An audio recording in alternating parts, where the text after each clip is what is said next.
Assalamualaikum warahmatullahi wabarakatuh. Kembali lagi dengan saya Putri Buana. Pada hari ini saya akan membahas sastra populer, yaitu mengenai pengertian sastra populer, jenis-jenis sastra populer, serta karakteristik sastra populer. Di mana untuk pengertian sastra populer adalah sastra yang populer pada masanya dan banyak pembacanya, khususnya pembaca di kalangan remaja. Nah, di sini untuk menurut Nurgiantoro, sastra populer itu adalah sastra yang populer pada masanya dan banyak pembacanya, khususnya pembaca di kalangan remaja. Sastra tersebut tidak menampilkan permasalahan kehidupan secara intens, sebab jika demikian, sastra populer akan menjadi berat dan berubah menjadi sastra serius.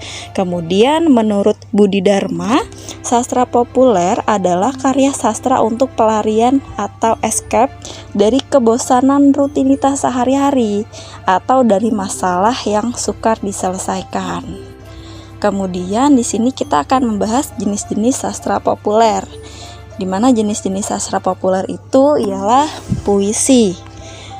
Puisi merupakan jenis karya sastra yang bentuknya dipilih dan ditata dengan sangat sistematis dan cermat.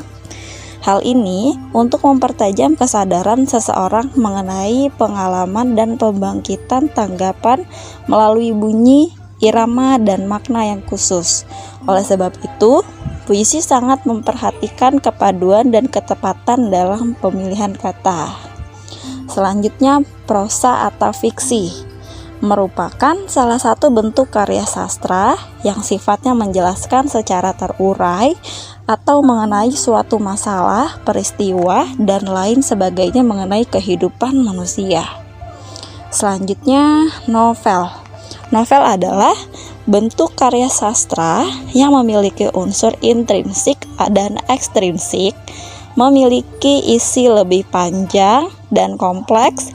Novel menggambarkan dan menceritakan tentang kehidupan manusia yang berinteraksi dengan lingkungan dan sesamanya. Selanjutnya, roman. Roman adalah cerita fiksi atau rekaan yang menggambarkan kronik kehidupan para tokoh secara rinci dan mendalam. Roman menceritakan kehidupan dimulai dari lahir sampai dewasa.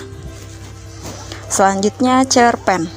Cerpen adalah karya sastra dalam bentuk tulisan yang mengisahkan tentang cerita fiksi lalu dikemas secara pendek, jelas, dan ringkas. Selanjutnya, drama. Drama adalah karya sastra yang menggambarkan kehidupan manusia dengan gerak.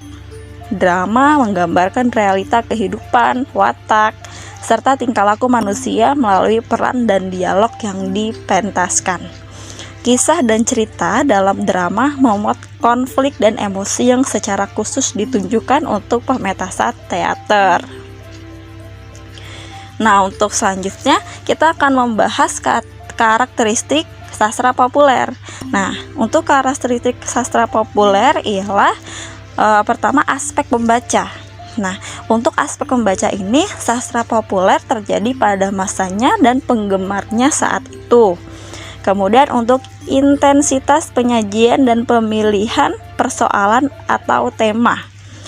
Sastra ini menampilkan masalah-masalah secara ringan dan hanya menyajikan rekaman kehidupan tokoh yang ditulis, sehingga tidak ditulis secara mendalam karena fungsinya hanya untuk menghibur. Kemudian fungsi.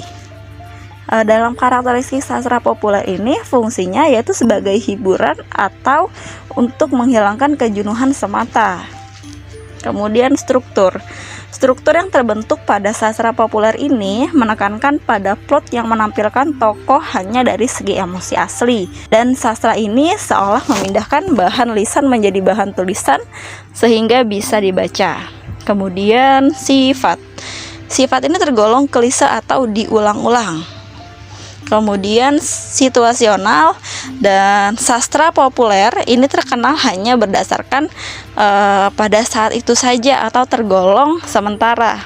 karena ketika ada karya baru yang lebih menarik, maka karya sastra yang sebelumnya akan dilupakan atau tenggelam. Kemudian banyak kritik. Sastra populer biasanya banyak mendapatkan kritik baik maupun negatif untuk terus menaikkan popularitas karya sastra. Selanjutnya kontemporer. Karya sastra ini terbangun dari perpaduan unsur gaya penulisan. Biasanya penulisannya terpadu unsur klasik dan modern. Baik, untuk penyampaian materi hari ini sudah cukup. Terima kasih. Wassalamualaikum warahmatullahi wabarakatuh.